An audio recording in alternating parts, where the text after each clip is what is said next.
I'm Becky Lyons. Welcome to Jesus Speaks in the Book of Mormon and in Dreams. So today we are reading from Alma chapter 51.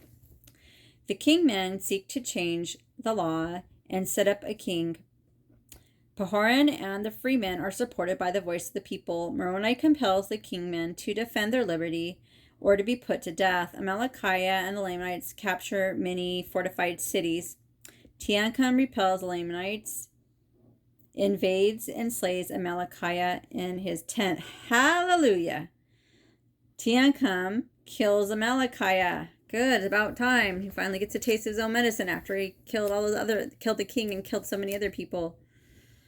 All right, now it came to pass, then again, Teancum is evil too, so it's not, he's just going to do exactly what Amalickiah did, so. All right, and now it came to pass in the commencement of the 25th year of the reign of the judges over the people of Nephi, they having established peace between the people of Lehi and the people of Morianton concerning their lands, and having commenced the 25th year in peace. Nevertheless, they did not long maintain an entire peace in the land, for there began to be a contention among the people concerning the chief judge. Pahoran, for behold, there were a part of the people who desired that a few particular points of the law should be altered. But behold, Pahoran would not alter nor suffer that the law be altered. Therefore, he did not hearken to those who had sent in their voices with their petitions concerning the altering of the law. Therefore, those who were desirous that the law should be altered were angry with him and desired that he should no longer be chief judge over all the land. Therefore, there arose a warm dispute concerning the matter, but not unto bloodshed. It came to pass that those who were desirous that Pahoran should be dethroned from the judgment seat were called kingmen, for they were desirous that the law should be altered in a manner to overthrow the free government and to establish a king over all the land. And those who were desirous that Pahoran should remain chief judge over the land took upon them the name of the freemen. Thus was the division among them. For the freemen had sworn or covenanted to maintain their rights and the privileges of their religion by a free government. So the freemen are good. The freemen swear and covenant to God to maintain their free rights, to maintain their freedom, to retain their privileges of religion. So for freedom of religion and freedom in the land and the freedom of their government. So they definitely, the freemen are exactly what they say they are. They're fighting for the freedom of everyone. And it came to pass, this matter of their contention was settled by the voice of the people. And it came to pass, the voice of the people came in favor of the freemen. And Pahoran retained the judgment seat, which caused much rejoicing among the brethren of Pahoran. And also many of the people of the liberty, who also put the kingmen to silence, that they durst not oppose that which obliged to maintain the cause of freedom and liberty.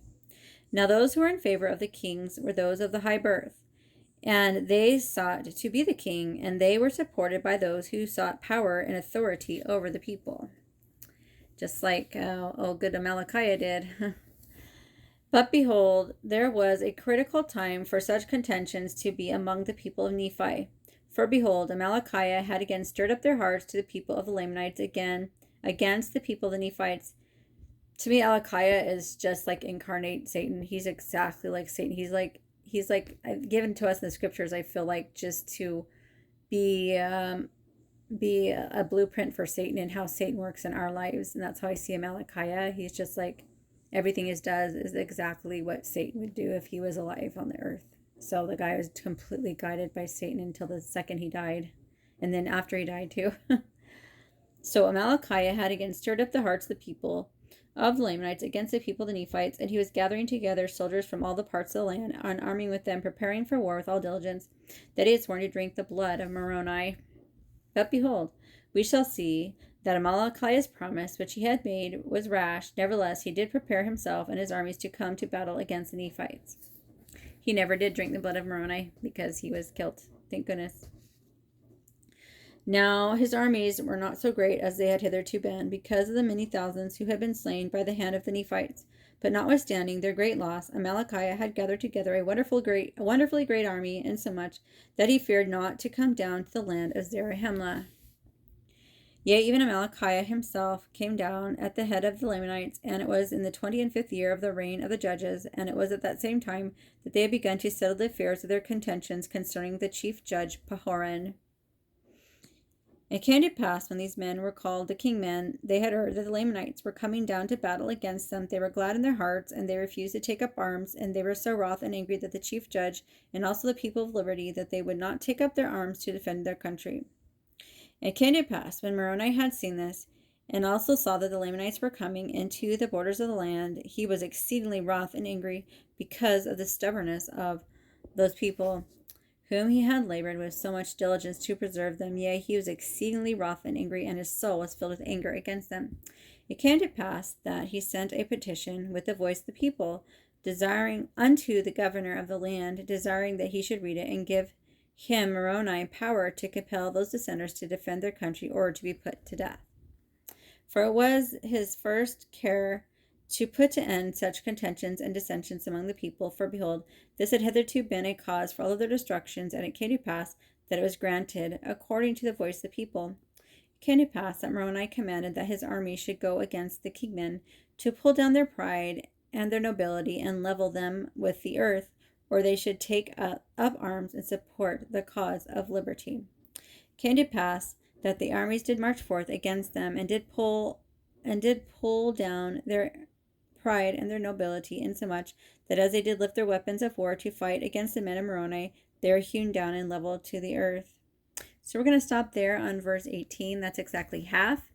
And then we'll read the rest tomorrow. But I'm going to go over verse 17 right now. So Moroni commanded his army to go against the kingmen, to pull down their pride and their nobility, and their level them with the earth, to that they should take up arms and support the cause of liberty. So are we willing to take up arms to support the cause of liberty?